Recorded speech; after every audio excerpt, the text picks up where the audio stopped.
I want so bad. Chase is negative 43. Ryan Blaney's negative 38. I want so bad for one of those two guys to win Martinsville. I think I want Chase to win more.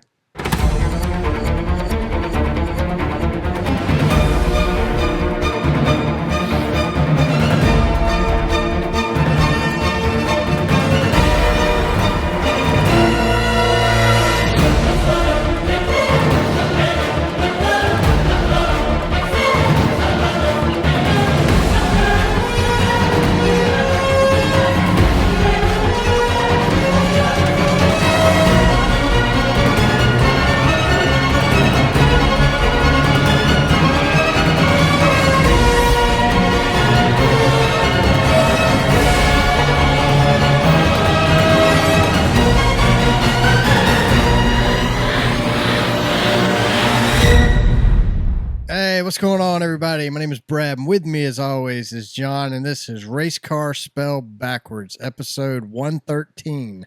Yep. I get excited now when I get through the intro and I don't mess it up. And you get the numbers right. Yeah. It's been a long... I'm still in my right mind. That's how I know. Like, that's like a cognitive test. Yeah, that's all you need. Like, that's it. That's what we should make politicians do. Can they guess the right episode? Can they say the right episode number of their podcast? Every single episode. So that's the key. You can't mess up. I've messed up once since we've been recording together. Yeah. And that's it, thankfully. And we didn't even start over then. No, we didn't. We kept going. Have we ever started over?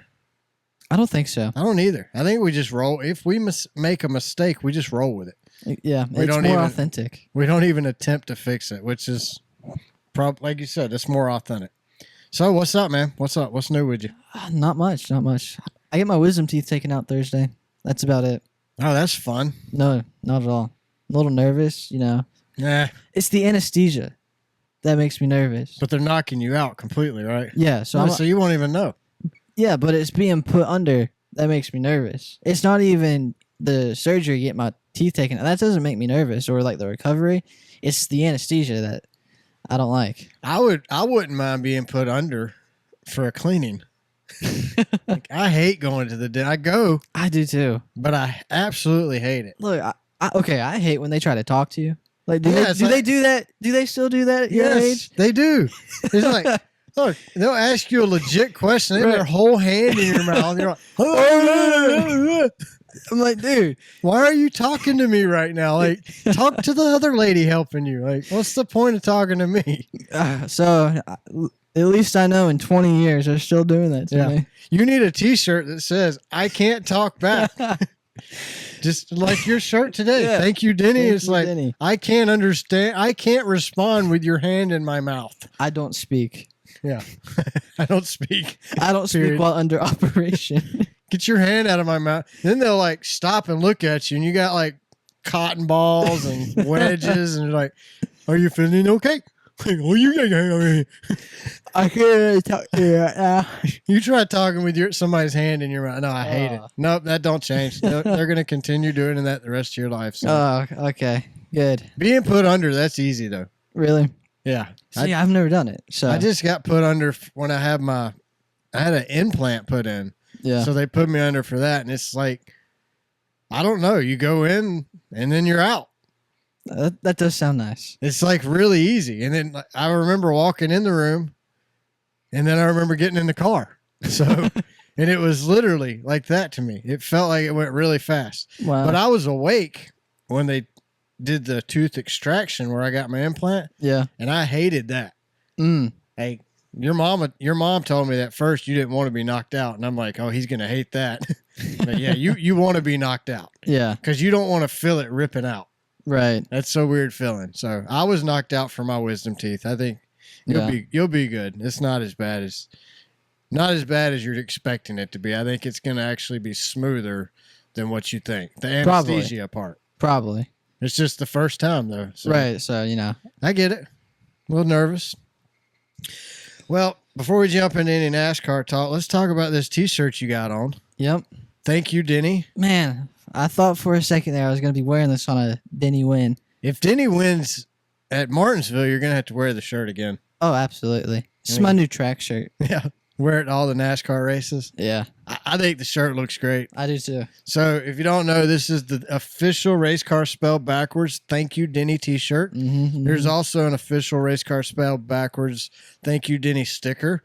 And all these can be found from a great partner of ours, at least the best graphic designer in the Milky Way, as we discussed last week. Yep. I don't know how you can get any bigger than that. I mean, I don't know any other galaxies. I don't either. Is there anything above a galaxy? I know on Star Wars, both sides would have used Designed by Sydney. Yeah. So whichever side you're on with Star Wars, both sides chose her. So that's a good reason for you to choose her. So if you don't know, Designs by Sydney's is a local graphic designer that is partnered with us, and we've partnered with her. She makes these minimalist stickers of all the race winners. So if you're a Tyler Reddick fan, you're going to want to go get the latest Tyler Reddick sticker. But not only does she do NASCAR stickers, any custom stickers, any crazy ideas you got, she's got you covered. Professional, she's definitely got you covered there too. Letterheads, logos, stickers, T-shirts, hats, whatever you need, Sydney's got you covered. So it's designsbysydney.com. Make sure you check her out. She'll definitely take care of you just like she's taking care of us. And this month alone, if you use the code CAR1024, you're going to get free shipping on your order. That's CAR 1024. And don't forget to check out the Thank You Denny t-shirt and sticker. Get you one. If you listen to this show, you'll understand. We thank Denny all the time for everything. On track, off track, podcast. It don't matter. We are always thanking Denny because he gives us something to talk about. Whether we like him or not, we have something to talk about. And make sure you vote on which race was better each week. Sydney puts that poll out usually within an hour when the cup race is over. She'll post that and give everybody some time to vote on that. Surely the cup one. 100% again. Yeah. 100% went to the Cup Series this week. So make sure you check her out. That's designsbysydney.com. She's got you covered on all your graphic designs needs, whether it's just a crazy idea that you and a buddy come up with, or if it's to help promote your business. Designs by Sydney has you covered. All right. Let's talk about some NASCAR. All right. I guess. Is that what you want to talk about next? Yeah. Talk about racing? Yep. So we're going to start with the Truck Series. I will be honest. For the first time in about, 10 races, I turned the truck race on. I was working out Saturday, and usually I turn on college football, mute it, and turn on some music to work out to, but I decided to turn the truck race on. There was like 40 laps to go, I guess. So I watched the last 40 laps of the truck race. I bet it was better muted. It is so much better muted. So much. Because I don't even know what we're missing at that point. Exactly. And I don't have to listen to the commentators because they're horrible. I've established that I do not like the Truck Series commentators in their current roles. I mean, I hate it for Jamie. She's a great pit reporter. Phil Parson and what's the other guy's name? Michael Waltrip. They don't do it for me. I don't know. They just sound like they're drunk all the time. They miss everything. And they misspeak. I think that's what I mean. They misspeak. Yeah. They're watching it on TV just like me and you. Right. But they still misspeak. So okay, come on, guys. But you're not at the track and you're not even good. Yeah, that's what it is. Like I've said on here before, if you can't show up at the racetrack to do this broadcast, I'm not going to waste my time turning it on. Right. Now, like I said, I hated that. I almost hated it. When I turned it on, I'm like, darn it, this is going to count to their views. And I hated that. I don't want to support the machine. No, I stopped recording the races and everything. Like I don't want to support it because I don't like what they're doing, so I shouldn't be buying it, right? Right. But that makes sense. I did turn it on. I checked it out. I still don't know who won. Really? Do you? No. I think it was Enfinger or Eckes. It started with an E. That shows how much I was paying attention. Well, I mean, Heim has an E in it, so with your dyslexia, that's true. It could have been Corey. Anybody could have won that race. It was one of the guys that started, but I know who it wasn't. It wasn't Connor Jones, and it wasn't Matt Mills. So we can take those two off. So Saturday during the truck race, Connor Jones. If you don't know who he is, you probably will now. Yeah. But he shipped it in there, sent Matt Mills right into the wall. Honestly, it wasn't a hard hit or that bad of a wreck. It was a hard hit, but it didn't look like that bad of a wreck. till his car caught on fire. Yeah. When that truck caught on fire, and it wasn't the fire that messed with Matt. Matt spent 3 nights, Saturday, 2 nights in the hospital. He was released Monday from the hospital from smoke inhalation. Mm-hmm. He's been cleared to race this weekend. But when Connor did this, he lost it on the radio. I mean, he went off. He had a meltdown of epic proportions. I mean, it's worse than the ones you have on the show. Way worse. I mean, dude was like he used the Christopher Bell F word. I mean, it was bad. I mean, it's a slow media week when we're talking about Christopher Bell using the F word one time on the radio. Yeah. First time ever.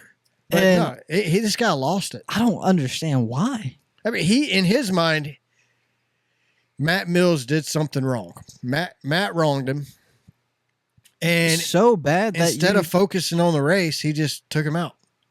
That's what I mean. Like, dude needs to calm down. Needs anger management. I don't know if that's going to help him. No, so on Door Bumper Clear, TJ is Matt Mills' spotter. So he saw the whole thing. But apparently Connor Jones got in trouble. He got parked 2 laps at Homestead. They parked him 2 laps for what he did. Apparently this happened at Wilkesboro too, and he got penalized 2 laps there. And it's happened in the Cars Tour this year. So it sounds like a driver problem. And TJ said TJ said it's not a talent problem. TJ said he's a talented driver. I don't know a lot about the guy. Me neither. I've watched a lot of Cars Tours races, but he's never stood out, I guess, in one of those races to me. But TJ said that Hosivar, I like calling him Hosivar. He said that Hosivar got a talking to by Dale Jr. And Carson said that's what kind of changed his view on how he drove. Mentality. Maybe somebody needs to have a talk with Connor. Like, look, Connor, you can't be wrecking people like that. Or you can't let it mess with your race like that. That's what I mean. Like he gets so emotionally invested in retaliation that he loses track of his own race. And I think that's what the best drivers in NASCAR, I think that's what they're able to do is they're able to I can't say that word, but they're able to do that. You know what word I'm trying to say? No. Compartmentalize. No. You can't say it either? I'm not even going to try. Okay. I'm not going to try. Well, anyway. I probably could, but I'm not going to. Well, that word. I'm not going to put it out there. If you can pronounce that, congratulations on you, but I can't. So he's able to do that. If you've ever listened to this show before, me and Jamie have had this discussion. Like, neither one of us could pronounce that word either. Compartmentalize. Like, there's way too much enunciation that goes on in that word. I'm gonna let that be a you and Jamie thing, and I'm gonna stay out of it. Maybe next week I'll come back after some practice. Oh, you're gonna practice it so you don't screw it up like we do. Exactly. That's good. I mean, I'm still screwing it up 40 years later. It don't even matter. But you got to be able to do that. You got to just be able to. You got to take things and let it go. Yeah. Like his goal from the green flag to the checker flag is to finish the best he can finish for his team. Somewhere in there he gets wronged in his mind, and now it's not his goal no more. Right, and it's going to happen in the back of the pack. You're going to have those problems back there. I mean, yeah. We were talking about the Cup Series points, like 27th to 33rd is separated by like 7 points. Yeah, so it's real intense back there. It is. I'm serious. Like, we should be talking about this. Like, Corey LaJoie and Justin Haley are separated by 4 points. Yeah. 4 points. And they're like 3 positions apart. I mean, I want Corey to finish ahead of Justin Haley. It's tight. I'm hoping the curse of the 7 just keeps it up and Haley will drop way below LaJoie. I mean, I want LaJoie to finish every race ahead of Haley. And I definitely want him to finish the championship ahead of Haley. Yeah. You don't think I'm good enough? Let me show you what I can do over here. And a worse car, arguably. So, yeah, I mean, back to Connor Jones. Dude's got to focus on what he's doing. He got parked he's been parked twice. I think NASCAR should. So, like a 3 strikes rule? Well, no, I think every time it's like in football when you have a targeting call. Yeah. If you get more than one of those in a game, you're out. Be like in soccer, like a red card. Correct. Yeah, exactly. Like 2 strikes, you're out. Yeah, you get 2 yellows. And NASCAR, I think if they hit you, if they have to park you for aggressive driving twice, the second time should be a stricter penalty than the first time. Yeah. I say, I don't even think you get a warning because I think it's clear cut what aggressive is. Well, okay. Well, it should be clear cut, but it's not. But anyway. Austin Dillon. Yeah. I think if you're shipping people into the wall like Connor Jones did, and you get parked for that specific reason at Wilkesboro, when you do it again at Homestead, maybe it's 4 laps. And, I don't know. What if you do it a third time? Then it's 10 laps. Maybe you should have to get out, get a spanking, get back in, and then go. What if you just park it indefinitely? I think he should have to get out, take his helmet off, stick his nose in the corner of his pit box, stand there for 3 laps, put his helmet back on, and then get back in the car. Because at this point, the guy's so embarrassed, you might get your point across. That's what I mean. Like, somebody needs to have a conversation with this kid. They need to sit him down and make him understand you're hurting yourself. You're hurting your career. You're hurting your future.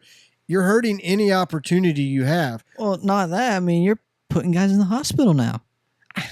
I don't know that. I mean, it can happen, I guess. Right.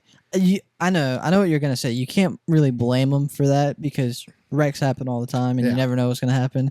But that's why you shouldn't do that. Exactly, though. I'm with you. When you go and wreck someone intentionally, you're running that risk. I'm with you on that. And so now you've put a guy in a hospital, so you got to kind of think about what you're doing. Well, you would think that would be like a wake-up call to Connor Jones, and he'd be like, okay, this ain't cool. I need to take a step back. I'm hurting people now. I don't need to be hurting people, but people are getting hurt. Yeah. So maybe that is a wake-up call, And then he put out his little press release. We all know he didn't write it. Yeah. I don't think we need to beat that horse anymore. I mean, he uses the same PR firm as probably most of these other drivers. But at least he has something. I think I agree with the guys on DBC. It would have meant more if it had been a video of him coming out and saying it in video and not just a typed up response. Right. After we know he already blew off media. Yeah. I mean, he shunned Jordan Bianchi, and Jordan wasn't happy about it. I mean, Jordan was so distraught about it, he brought it up on the teardown. Yeah. It got mentioned again on DBC. So if you're going to do stupid things, you can't run from them either. Right. And I think that's like Freddie was talking about the age thing. NASCAR has an age limit for running these races. This is why. Yeah. And it's because he's not wrong. Freddie's not wrong. There's a lot of talented young drivers. Correct. But you got to be able to have the maturity to run these races. Yeah, to not kill somebody. Right. I mean, you are in these vehicles going around these tracks at 180, 200 miles an hour. That's dangerous. That's what I mean. Like, it's not Hickory. Right. It's not Wilkesboro, which Wilkesboro is a fast track, but I mean, you're not on a quarter-mile track anymore, or a half-mile track. You're going a mile and a half. You're going 170, 180 down these straightaways. Yeah, or more. Right. You're almost 200 miles an hour, and we're supposed to trust you at a super speedway? Right. Like, no. This stuff has to stop. Connor's got to clean this up. So they penalized him 2 laps. Do you think he deserves another penalty this week? I think he should have been more penalized in the moment. I do too. I don't think they can come out and do something now. Not after they did something then. Right. Like if they wouldn't have penalized him during the middle of the race, then you can come out and do it. But now you've already penalized him. You can't just slap another one on there because you go, we don't think. Well, now that it's been 2 days removed, we don't think it was that bad, or we think it's more egregious. So. Yeah, $10,000 fine. Yeah, we're gonna throw $10,000 at you because he's in the hospital. Maybe pay for the hospital bills. Yeah, something like that shows you're sincere. So, anyway, step it up, Connor. Do better, or you won't do nothing at all. You'll be out next thing you know. Yep. Xfinity Series, man, that was a good race. That was such a good race. I did not think so when the Xfinity race was over. In my head, I'm thinking this is either good or bad. It's either just like the last time we watched the whole Xfinity race. yes, because it just sets you up for failure the next day. Right. So I'm like, I hope it's not a bad race. I hope it's a good race. And it turned out both races were really good. But Yeah, the Xfinity Series, I mean, Austin Hill put on a clinic all day. he did. He won every stage. He had this fancy line that nobody else was running. Like, I don't know how he made that work. I don't know why nobody else tried, and maybe they did try it. We just didn't see it on TV, but he would go in low and come out high. And most guys were either running the bottom the whole time or the top the whole time, but He had his hybrid line, and I mean, he dominated with it too. yeah, everybody gives him a hard time saying he can only win on super speedways. He proved yesterday that he's a factor anywhere we go.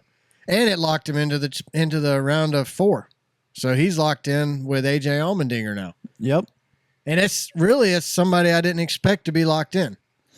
I didn't either. Not with the races that were left the rest of this year. Yeah. Because I know I said Saturday night I had him going to the championship. I did not. I had him going to the round of 8 because of the super speedway. And I thought he was going to do really good there. And that would probably get him in. And I was right. I didn't see him going past though. No, not at all. Do you think he can win championship at Phoenix? I don't know. Phoenix I don't think so. Phoenix is a track. I mean, if Allgaier can get to Phoenix, Allgaier and Custer can get to Phoenix, they're going to be the two to beat. I think Custer gets there. I don't know about Allgaier. So right now in the points, Allgaier's plus 35, Custer's plus 28. I don't know how far Chandler Smith, Jesse Love, Sam Mayer, and Sammy Smith are all below the line. I think Sammy Smith is like 100 and something points below. It's insane. It's almost like you're not even trying. Yeah, I mean we made fun of that Saturday, didn't we? We did. Yeah, it was like we said something like he'd do better if he didn't show up. Yeah, exactly. So that's how I know he's 100 and something points behind. Now it might be less than that today, but either way, I feel like Chandler Smith, Jesse Love, Sam Mayer, and Sammy Smith are in a must-win situation going into Martinsville. Yeah. Allgaier could conceivably point his way in, but he's got to have a good race. Look what he did at Bristol. That's what I'm saying. Like, he was 47 to the good there and lost the championship. Yeah, lost the regular season championship to Custer, and that's who's behind him. Yeah, you're going to have to do better in cut. And he is notorious for Allgaier himself. Yes. He's just like Kyle Larson. Yes. It's like they're like Bopsy twins or something. Like, they're not going to get wrecked by somebody else. They're going to wreck themselves. Yep. I mean, Allgaier runs a bad race at Bristol. Larson doesn't show up to the 600. It's something. Like, it's always nobody takes out Larson. I mean, I guess a lot of people apparently are mad at Austin Dillon today, but for what? For sucking and riding around slow at the top, I guess. I mean, Austin Dillon didn't do nothing wrong there. I don't know. I got my opinions on it too. I don't think he did anything wrong. Yeah, I'm just saying. I have my opinions on it, but they're mostly along the lines of Kyle Larson puts himself in spots just like Justin Allgaier. Yeah. And because of that, you end up taking yourself out. And I think that's kind of where Allgaier's at right now. He's going to have to go into Martinsville and run a clean race. He needs a bell race. Yes. He needs a Christopher Bell race. Just finish 4th and nobody talk about you all day. Yep. That's okay. You get good stage points, you're good to go. Like somebody just started up a car right outside our barn. Yeah. That must be really loud outside. Whew. So you got Austin Hill and Allmendinger locked in. Allgaier plus 35, Custer plus 28. Chandler Smith, Jesse Love, Mayer, and Sammy Smith below the line. Who do you think top 4 are? If Allgaier can run a good race, I think it stays the same. I do too. I don't think Allgaier and Custer. Actually, I don't know because I think after stage 1. Yeah. How's Chandler Smith running? How's Jesse Love running? Sam Mayer, I don't expect a lot out of. Sammy Smith, I don't expect a lot out of. No, I don't. Chandler Smith might be able to go out and win. Yeah, but you gotta see. You'll know at the start of that race. And speaking of Chandler Smith, did you see the interview he did? He said he doesn't currently have a job for next season. Most likely, he's going to be hanging sheetrock for his dad's construction company. You know what? I want Chandler Smith to win the championship. So you don't have to hang sheetrock? No. So their champion goes and hangs sheetrock. Look, this is just another example of the system being broken. This is why Denny Hamlin, this is why 2311 and Front Row Motorsports are suing NASCAR. This is why I'm wearing a Thank You Denny t-shirt. Exactly. The system is broke. Talented drivers, like Chandler Smith is a talented driver. He's in the top 8. Talented drivers can't keep a ride because they don't have money backing him. Now, Chandler's got some money backing him, but I don't know if he's got enough to keep him in. I mean, we already know he's not going to Joe Gibbs next year, so he doesn't have the money to sponsor his own car.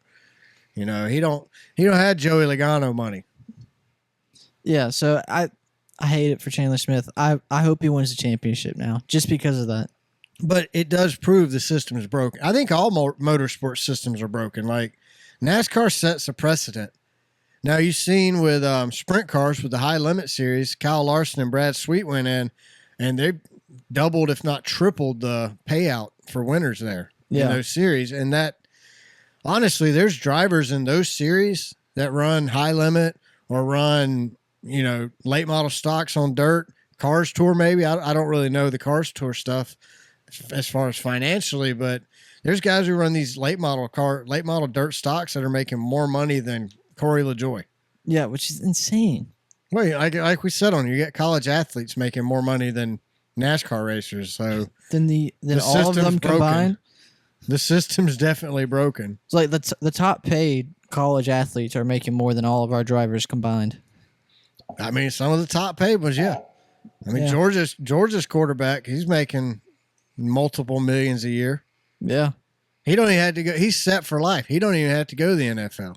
No. Get hurt in college and live out the rest of his life king of the trailer park. It doesn't matter. He's win some national championships. You're good. Yeah. You're chilling. Yeah, he lived North Georgia Mountain somewhere in a meth lab. He's set up for life.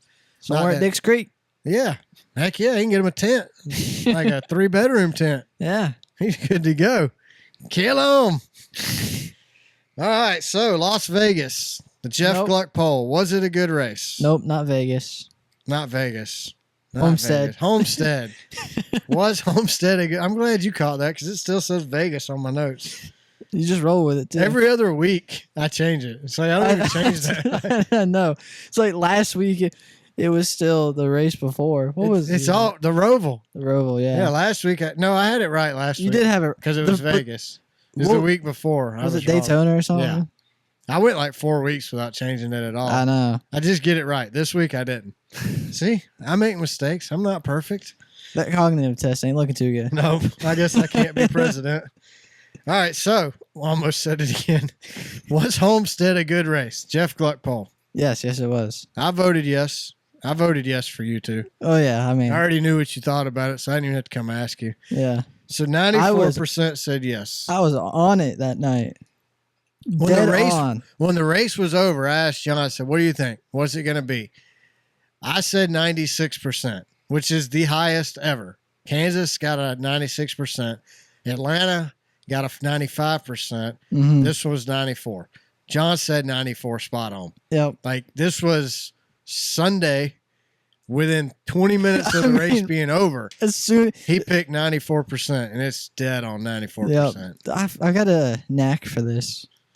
I thought it was a great race. I don't know how it ain't higher, honestly. I don't either. Like I think it should be the highest race in the poll. I think it should. I would love to ask someone who voted no why they voted no. I mean, I got a guy who follows us, and he said he voted yes, it was good on the poll, but he said it was nothing special to him. It was just another next-gen race. In what world? Like, in what world is this compared to Richmond? That's what I mean. It's far from another next-gen race. Like, this was better than the Kansas race, the spring Kansas race. Way better than the spring Kansas. It was better than it was better than the spring, and that was the one we got a 3-wide finish at. Yeah. No. It was, well, I mean, it was kind of 3, but more 2. 2 1/4? Yeah. Well, 2 in .001 seconds. Yeah. But I mean, yeah, both. It was better, and to me, overall, start to finish, it was a better race. But see, I like watching guys run the wall. To me, that is fun. It's exciting. I enjoy it. So I could watch that without wrecks. Yeah. I didn't want to wreck, and we didn't have a lot of accidents. No, we yesterday, didn't. Which I think, like, besides stage breaks, 2 or 3. 6 cautions total. You had So 3.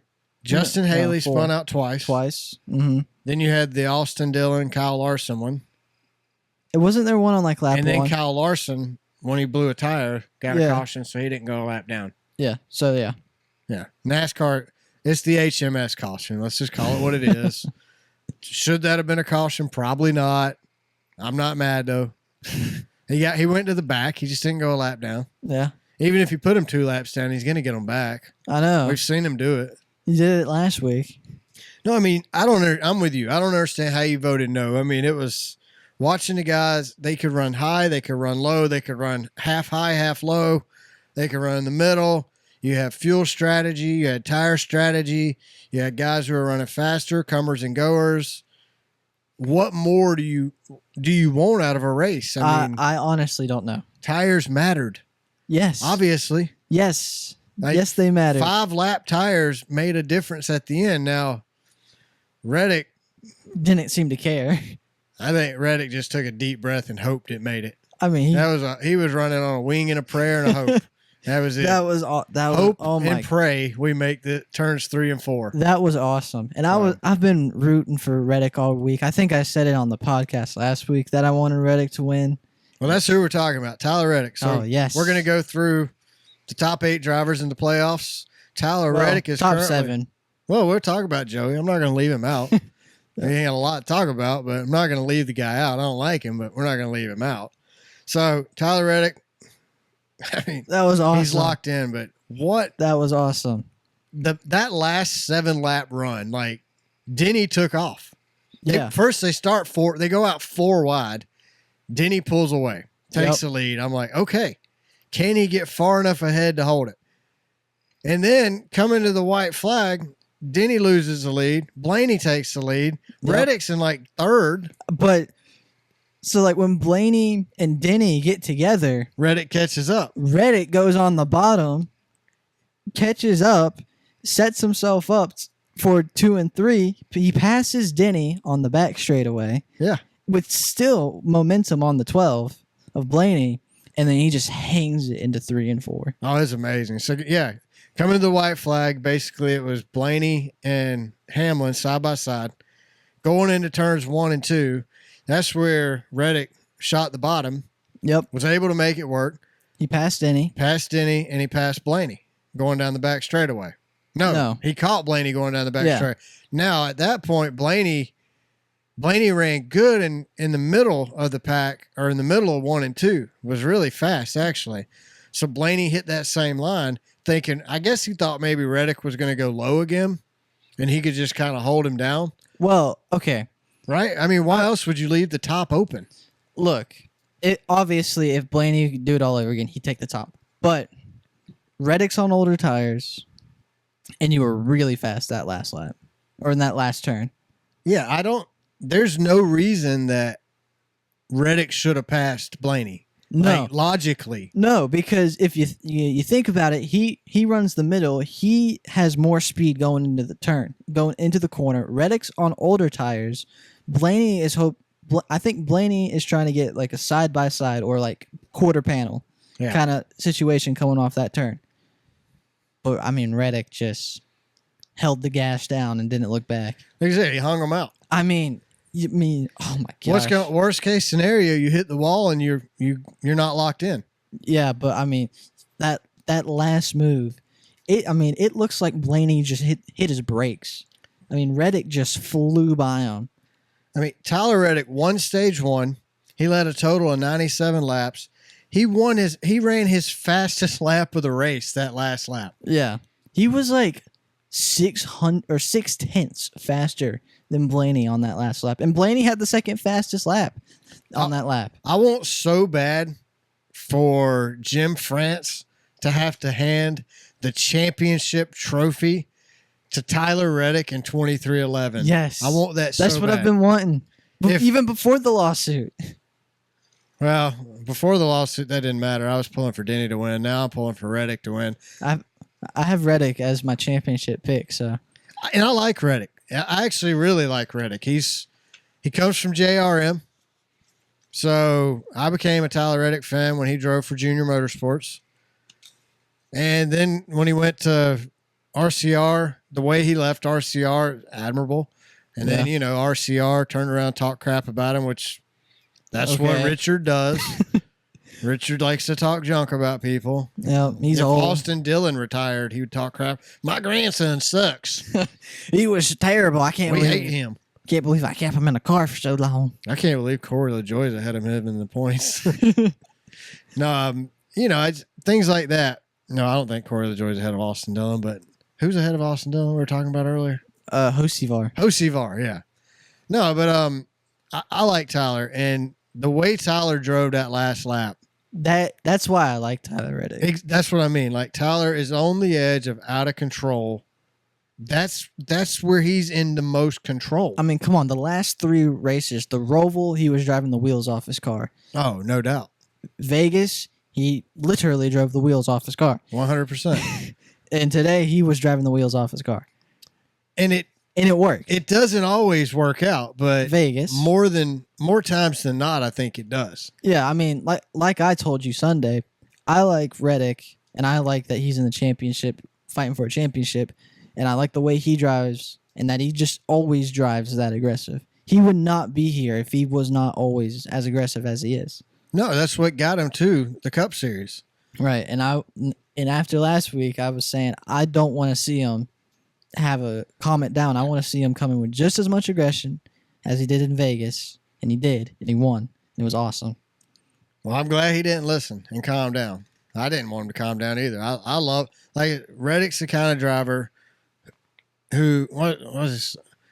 Reddick's a kamikaze driver. He drives on the edge of out of control, and loose is fast. Yeah. But 9 times out of 10, it works. There's that one time it don't, though. Like last weekend. Yep. He shot a gap that you might or might not make. Do we hate him for that? Absolutely not. I mean, gave us something to talk about last week, and it gave us something to talk about this week. I mean, that strategy call, though. That strategy was luck. Oh, really. Absolutely. But really, that was all luck. Like, he was done. You imagine how his crew chief felt like, we're out, we're not going to win. Oh my God. Oh my God. Can you imagine how we might actually win? Can you imagine how Reddick felt? I mean, that entire team. I mean, look, so, Denny did it in the second stage where they ran long, pitted, ran down Elliott, got the stage win. Both Reddick and Denny did that in the second stage.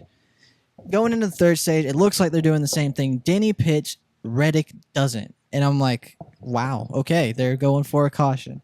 And the laps keep winding down. Blaney and Larson are catching Reddick. The laps keep going down.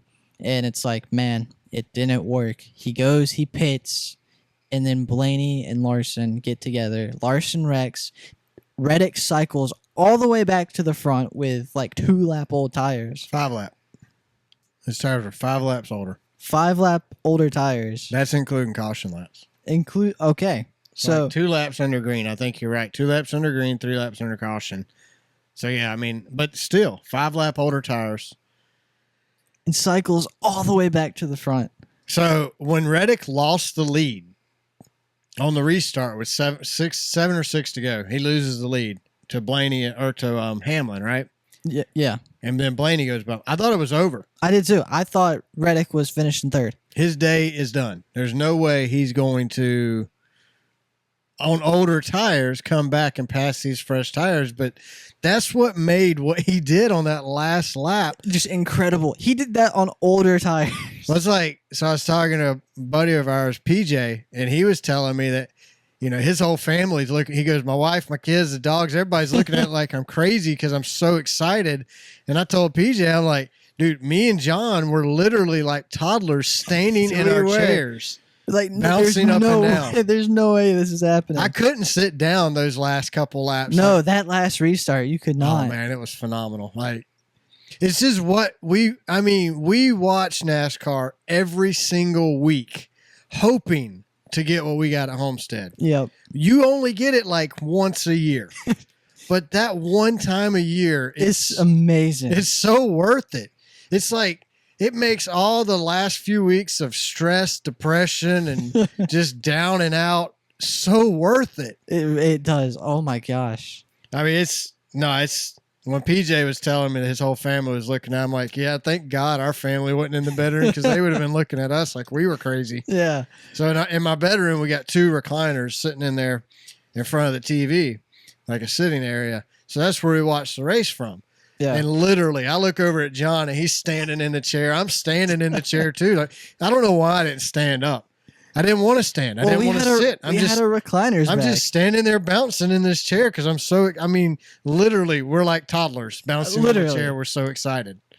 Yeah, my thing was the recliner was pushed back, so I'd have to like shimmy out the chair. So I didn't want to shimmy. I don't want to do all the work of getting up. It's So too much work. I'll just stand in the chair. And it worked. Yeah. I mean, no, it's hard to even express how happy I was. Like, it was almost like Atlanta Motor Speedway happy when we were there for the 3-wide finish. Like, that was the joy of experiencing that. But I think this was even better. oh, that's what I was about to say. To me, this was better because it is the culmination of the entire race. Midway through the race, I think I even said it, like, this is a really good race, but I'm scared to say it because what if the ending sucks? And I think I heard another podcast mention that's what Homestead's missing a lot of the times is the finish. Yeah. And we got the whole package this weekend. Right. You got, like I said before, I love watching. There's a camera angle Fox had where you could see the guys going into the turn, and you knew if they were going to have a good turn by how they entered. And it was so cool because Saturday, me and John are watching, going, good turn. Good. Nope, he missed it. Yep. He got it. And then you could watch their lap, and it was a good lap. Same with Sunday. Yeah. And Fox obviously don't know they have gold there because they only showed it like 7 times the whole day. I would have been happy with that camera view all day. Just stagnant on turn 3 and 4. Leave it there. Let me watch this. Yeah, it was good. It was a good shot. Well, they had that right rear quarter panel camera. Yeah, that sucked. It was good like twice. And then it was good when they were on the inside. Yeah, when they were on the inside. Yeah. But then the sun started setting. That was what I didn't get either. They show the whole half a lap with the sun glaring on the camera, and it's like we're covering our eyes from home. Home.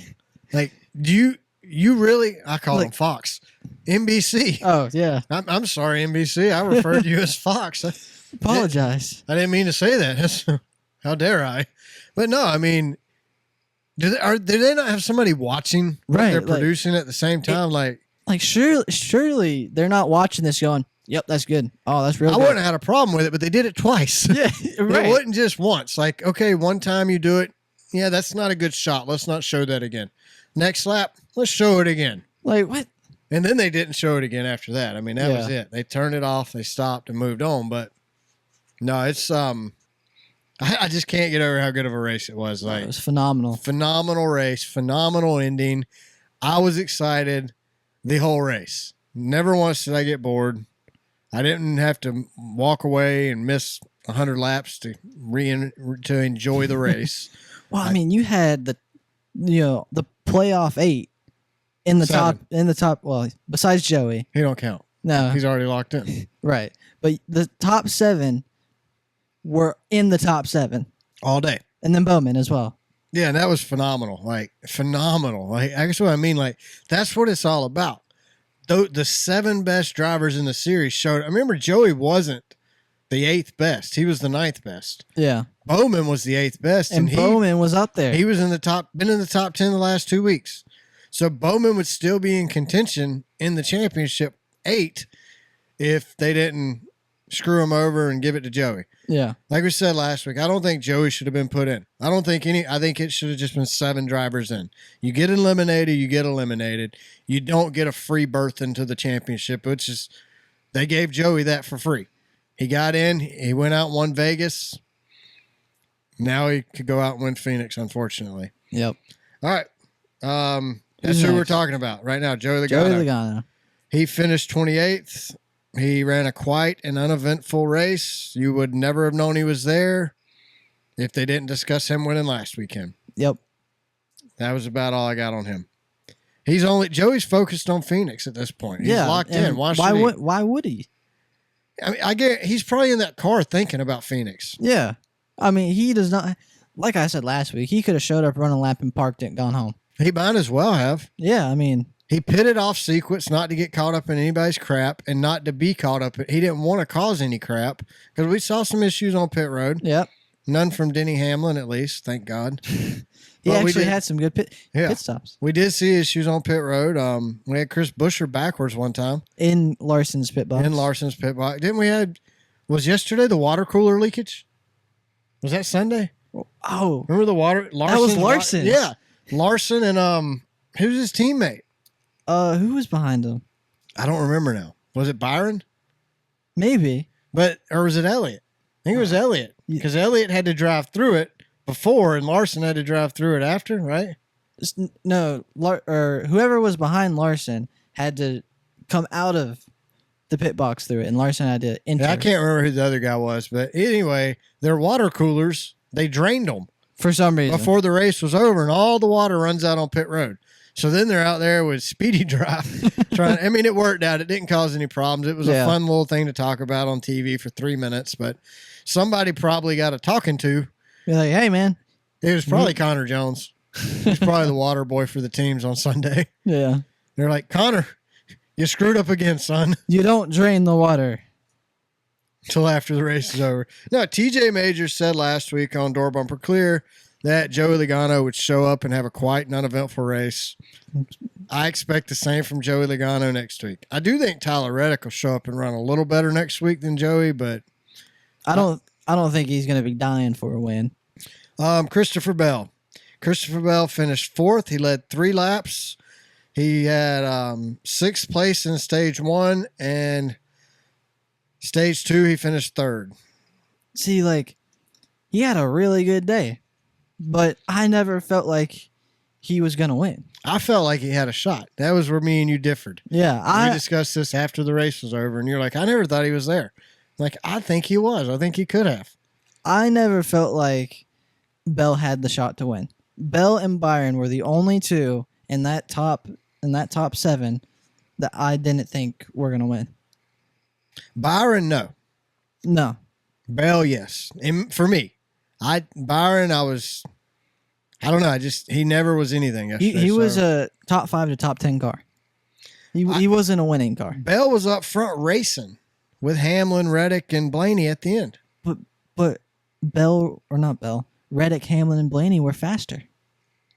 I think Bell was the fastest Blaney, Hamlin, and Reddick car.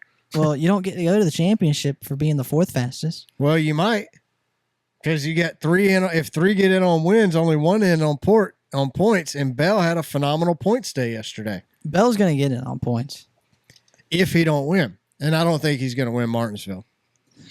All right, William Byron. We already said quiet day. He finished. The only time he got stage points was 9th in stage 1. He did finish 6th, but like I said, he had a top 5 to top 10 car. That's where he finished. Yeah, and I think his car rolled off the truck probably slower than the other guys. Yeah, but they made a really decent day out of it. So Christopher Bell is plus 29, and William Byron, who we're talking about now, is plus 7. I would say both of those drivers. Christopher Bell needs to run a smart race in Martinsville. Yeah. He needs to finish top 5, 6. Yes. But he doesn't have to win. Right. I think that's going to take a lot of work on his crew chief and his spotter throughout the whole race, just reminding him, we need you to go out. We need you to run a good race. You don't have to win the race, though. Yeah, don't do anything crazy. Yeah, you don't have to pull a Larson or pull a Reddick. You just need to pull a Bell. Yeah. Sleepy Bell. We don't. Bell's the only guy who makes it to the Final Four every single year, and we don't hear nothing about. Right. So just do that. Do it again. Just be you, man. Just be Bell. Don't drop the F word, because then you're on TV next week again. And we don't need that. And you know it's a slow news week when we're talking about Christopher Bell cussing. Yeah, right. Like, oh, Christopher Bell cussed this week. One thing they say on Door Bumper Clear, they're talking about how it's a problem that last week a 50-year-old man says he's bringing the number 8 Bud car back to late model stocks, and that's the biggest news in NASCAR. Yeah. They're like, we need something new. We need somebody new to take the torch. That's true. Really, we talked about it on here. I mean, it's huge news for me as a junior fan, but right. He's 50. He's getting up there. Yeah, I mean, he's going to be like Dave Marcus and drive his whole life. I don't know. I don't really know that. But, Red Farmer's still racing. He's older than dirt. He was around when red dirt was invented. So are we going to be talking about 80-year-old Dale Jr.? Man. We wheeled him out to the car, put his oxygen mask on, and stuck him in the car, and he finished 12th. Yeah, we might. We would, because we're fans of Junior. We definitely would, but the sport. I agree. I agree with Door Bumper Clear. We need somebody younger to come in, take the reins, and run with it. Yeah, maybe we'll see a guy like Quapple or Zilich or Hosivar. I love Hosivar. He's been doing really good. He's in my honorable mentions. So who are we talking about now? William Byron. So Larson. William Byron, uneventful day, boring, blah blah blah. Well, let's talk about. I want to talk about Kyle Larson.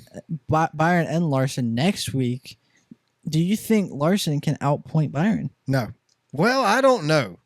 So William Byron is 7 points ahead of Larson. So you're saying that? I don't think Larson. You're saying nobody new wins, right? No, that's not what I'm saying. I'm saying only one guy makes it in on points. Right, and I think it's going to be Bell. Okay. I think Bell's going to make it in on points. Unless Larson doesn't win, I don't think he outpoints Byron. He's not finishing 7 spots ahead of Byron. I don't think so either. So you're saying that the only way you think Larson's in a must-win? Yes, absolutely. That's who we're talking about now. So you think he's in a must-win going into Martinsville? Yes. I think anyone not above the cut line's in a must-win. Maybe. I think anybody that's not Christopher Bell is in a must-win. I think Christopher Bell's the only driver that can go out and run a smart race and make it to the next round of 4. Yes, but I think Byron has a chance. You think Byron can outpoint Bell? Not outpoint him, but I think we might not have a new winner, and that gives Byron a chance. I don't think anyone below the cut line has a chance. This is why people are complaining about this NASCAR points and the way it works, is because now you've got Kyle Larson, who has the most race wins of the season, the most laps led of the season, most stage points won. Who's by far had the best season from Daytona to now. Yeah. And that's even with missing a race.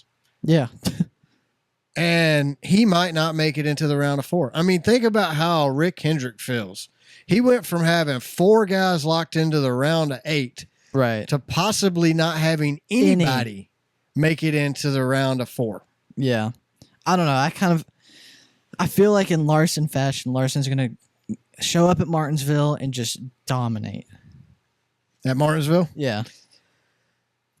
I don't know. I think the same person who won Martinsville last year. You think Blaney's going to do it? I do. He could. I really think Blaney's going to win at Martinsville.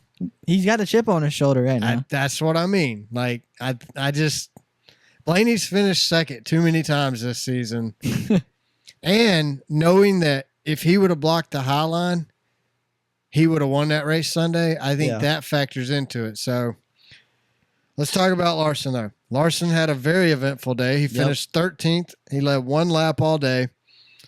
Lap 47, he gets into the wall, has a tire go down. Yep. I don't think he was doing anything wrong there. No. We expect these drivers to drive on that edge. Yep. That's just a Homestead thing. Yeah. So I'm not mad at him for that. Tyler Reddick did it on the last lap and didn't hit the wall is all I'm saying, but I ain't mad at you. Like we already said, Larson's his own worst enemy. Yeah. Nobody wrecked Larson. No. And then I think Larson, I even think if Larson just follows Blaney there, he has another chance to pass Blaney. I agree. On the Austin Dillon. So that's 12 laps to go. Larson stuck it in a gap. Yep. I mean, he could have made it. Now, I do think Larson shoots that gap every time. I think he could have just not shot it in general and still had another chance to pass Blaney. Maybe, but he had been running.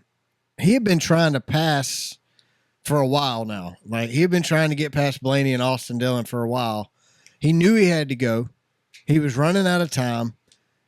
Austin Dillon, I mean, he did nothing wrong. No. You know, he couldn't have got any closer to the wall. No, I mean, The only thing Austin Dillon did wrong was drive a race car. Yeah. Other than that, he didn't do anything wrong. He stuck it on the wall as best he could, try to get out of the way as much as he could.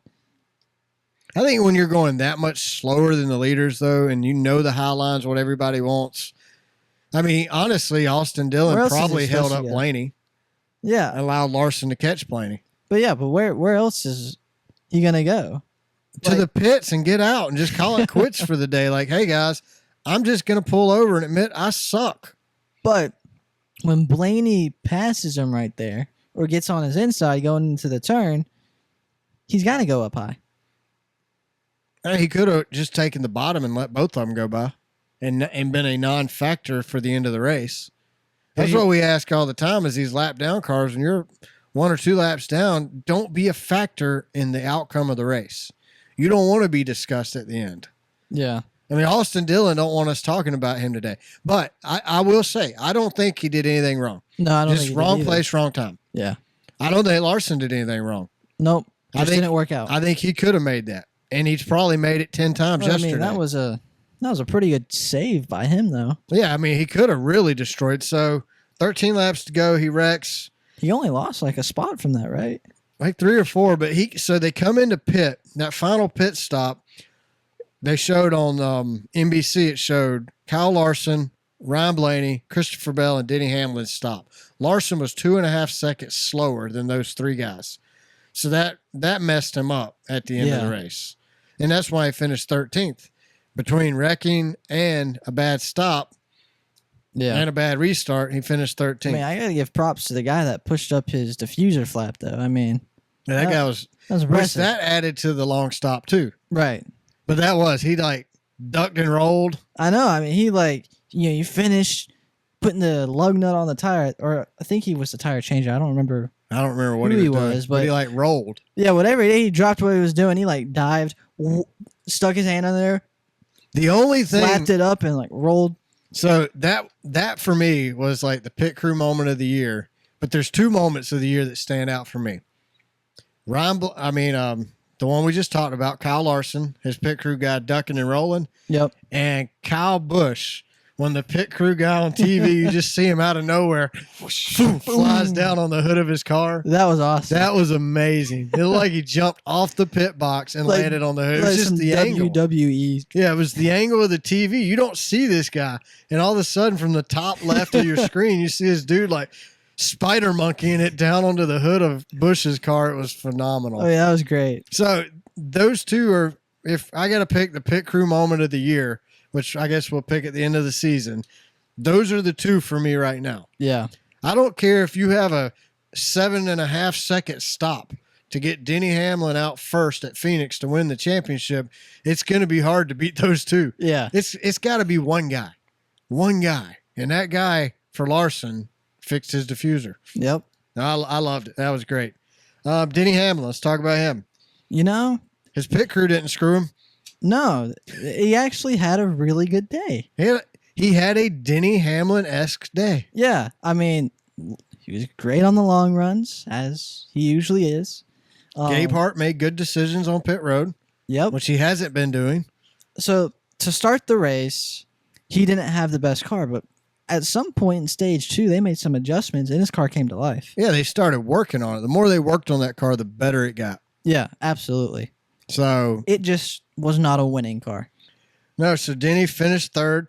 He led for 21 laps total. Yep. 7th in stage 1. He won stage 2. That was cool to watch in stage 2. Oh yeah, because he shouldn't have won it. No, he stayed out. So Chase Elliott was dominating stage 2. Everybody early pitted. Pretty much. Chase Elliott dominated stage 2. from between Chase Elliott pitting and Denny Hamlin, Denny stayed out for I think 9 laps longer than Chase Elliott. He came out about I think it was 14 seconds behind Something like that. behind Chase Elliott, and what was it? Maybe 20 laps. Something like that. He made up those 14 seconds past Chase Elliott and took the stage win. That was a heck of a drive. Tried to do the same thing in stage 3, just didn't work out with the caution and all that. I don't know that it would have worked out in stage 3. I think he was getting there, but I don't think he would have got there without the caution. Yeah. Now, it really just depended on what happened between Blaney and Larson. It just happened to cause a caution. But I think if Blaney and Larson battled it out for a little bit, Denny could have caught him and might have been able to make something happen. Yeah, I agree. No, I mean, Denny had a phenomenal day.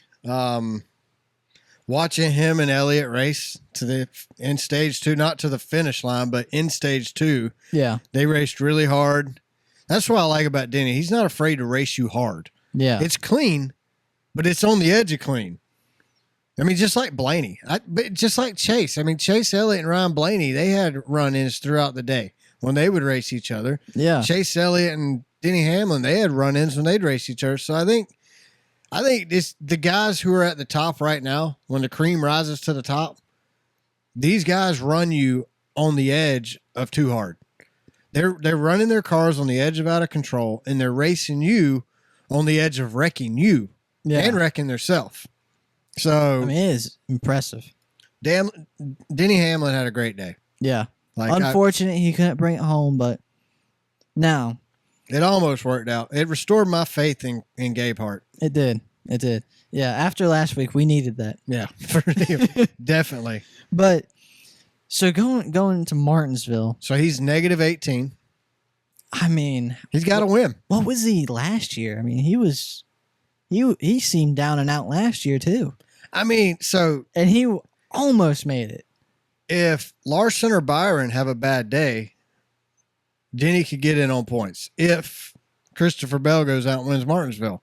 But I think Ryan Blaney's going to win Martinsville. But Denny's 18 points down.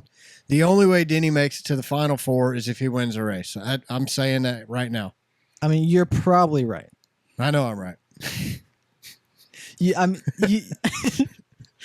Well, I don't know your psychic now, but you got a crystal ball I don't know about. I've been called perfect, but But yeah, most likely, yes, you're right. I just don't see how, if you're below the cut line right now, how you points your way in. You can't even be in that mentality because you're depending on nobody new winning. I mean, you're right. That's why Reddick did what he did. Correct. That's why you got to go for it. You have to go for it. Reddick was not in a must win at Homestead, but in his mind he was. And I think going into Martinsville, Christopher Bell down their mindset should be must win. Absolutely. Maybe not Christopher.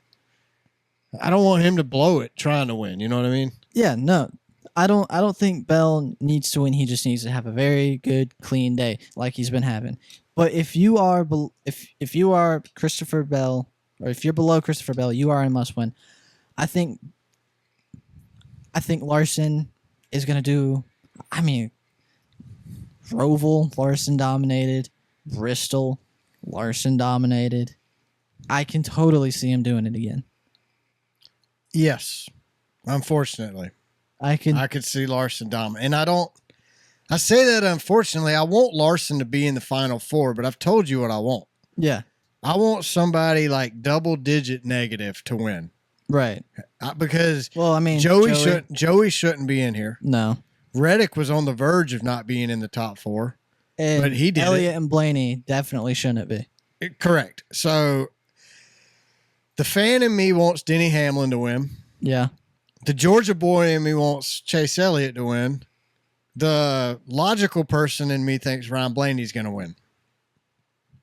So we're talking about Blaney and Elliott. We got to talk about Blaney and Elliott. Both of them had solid days. Yep. Blaney led 47 laps, finished second in the race, 4th in stage 1, 5th in stage 2. We've already talked about the excitement of his day when we talked about the other drivers, but Yeah. Now, Blaney did what he needed to do other than block the high line. I will say, I really don't think Blaney did anything wrong in that moment. No, I don't either, but looking back on it, yeah. I think Right. he should have taken in hindsight, you take the high line. In the moment, he didn't make a mistake. He didn't run a slow lap. Reddick he outdrove him. He just got outdrove. 100%. He didn't do anything wrong. I know that was one of Blaney's fastest laps of the race. Yeah. So, I mean, I know Blaney was pretty bummed out and he was talking about it post-race. You know, got to look back and see what I could have done differently. I don't know if we did anything wrong, but I'm going to go. I don't think you did anything wrong. I think Blaney. every driver says that every week, though. Yeah. Like, what could I have done differently? In the moment, you did what you were supposed to do. So he didn't make any mistakes. He didn't run a slow lap. He wasn't slow in the corner. You just got outdrove. Yeah, that's all. I have no fault with what Blaney did at the end either. Yeah, he probably should have blocked the top. Watching the race, I never thought that. Yeah. During the final lap of that race, I wasn't thinking, why is Blaney in the middle of the track? Because the middle had been fast for Blaney. Right. That's what made Homestead. The fact that this our championship race is so stupid to me. Like, imagine if this was our championship. Imagine if that's how Reddick won the championship. You imagine if because for the next 2.5 months, all we're talking about is a phenomenal race. Instead, we got Phoenix. Yep. We have Phoenix. Wow. Like it's going to be such a snooze fest. Yes, it's not going to deliver what Homestead. Now, Homestead doesn't always deliver this, but it always delivers more than Phoenix. It's like Longhorn and McDonald's. Longhorns is Homestead. Sometimes it can be a Ruth Chris, but most of the time it's just a Longhorn. Yeah. But Phoenix, that's McDonald's. Sometimes it can be a Wendy's, but it ain't getting no better than that. Right. Like, it's just Phoenix. Like, Elliott Sadler or somebody said we hadn't had a good race there since like 1983. Yeah. So, I mean, come on. Why are we going to Phoenix? Because NASCAR loves theirself. We know. You know why we're going to Phoenix? We've said it on here before. Airport activation. Jordan said it on the podcast this week, too. He said there was no baggage claim advertising at Homestead. That's why they didn't have a good turnout. You know what? Maybe Jordan's onto something. Maybe we need to do better at baggage claim. We need. That's where our fans are at. Why aren't we advertising on the side of airplanes? Throw a cup car on the side of there. Could you imagine Could you imagine going to get on an airplane, a Delta plane, and having Chase's paint scheme on the plane? Napa. That would be in a number 9. Yeah, dude, that would be awesome. Like, I don't know who at NASCAR needs to hear this, but you need to get on with an airline.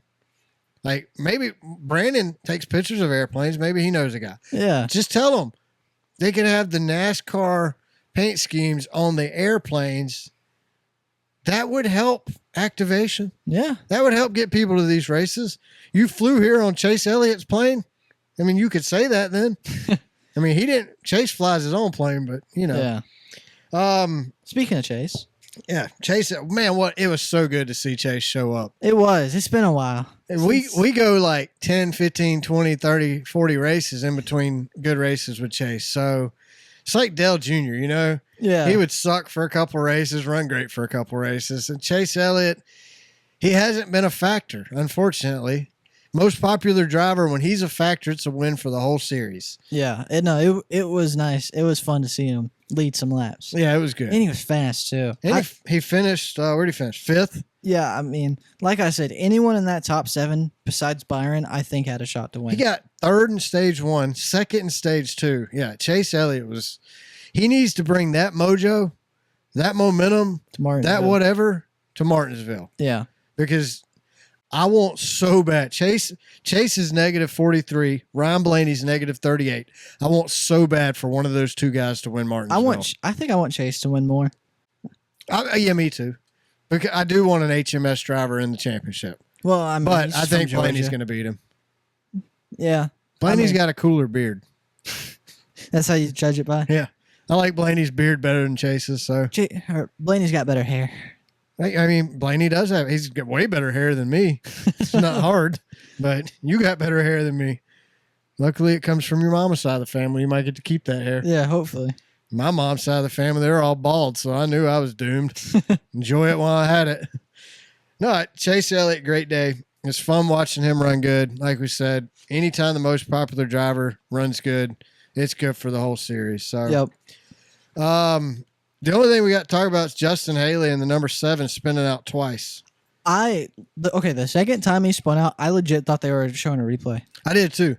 Now, the second time wasn't his fault. No. Ty Gibbs had a Ty Gibbs moment. Yeah. Oh, Gibbs dropped his binky.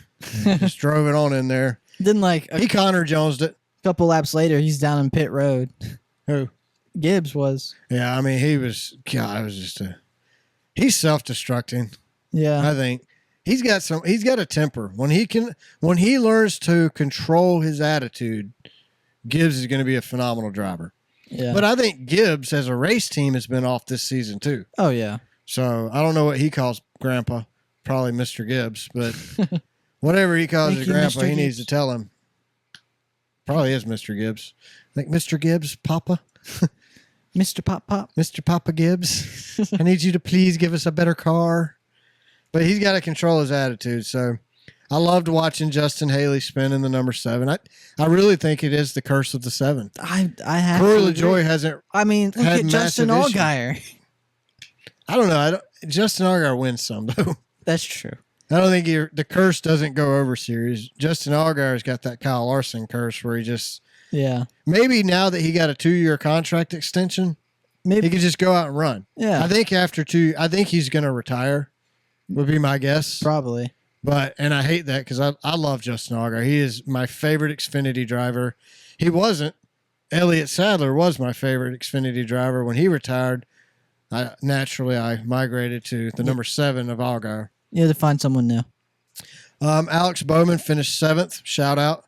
AJ Allmendinger. I love how I got to enunciate that one, you know. So Allmendinger finished 8th. Hosivar finished 9th. Stuart Haas Racing finished 10th, 11th, and 12th. That's crazy. Yeah, you had Priest, Berry, and Briscoe. So, I mean.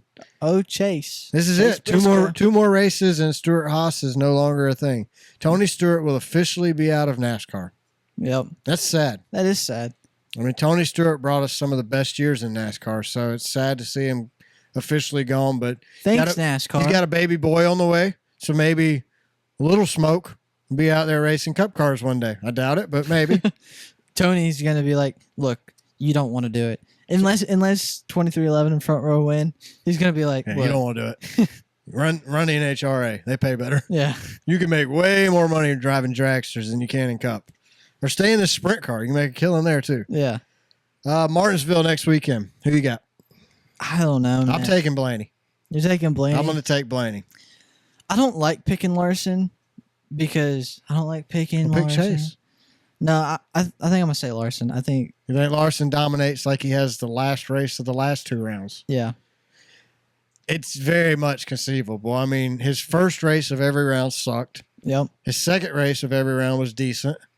And then his third race, he dominated. Just absolutely wipes the floor with the competition. Nobody else even needs to show up type of thing. And maybe that'll get in their head. So I think you got a good pick. But I think Blaney ran good in the spring. Blaney's going to – I want Chase Elliott or Denny Hamlin to win at Martinsville. I'm going on record with that, but I think Blaney's going to do it.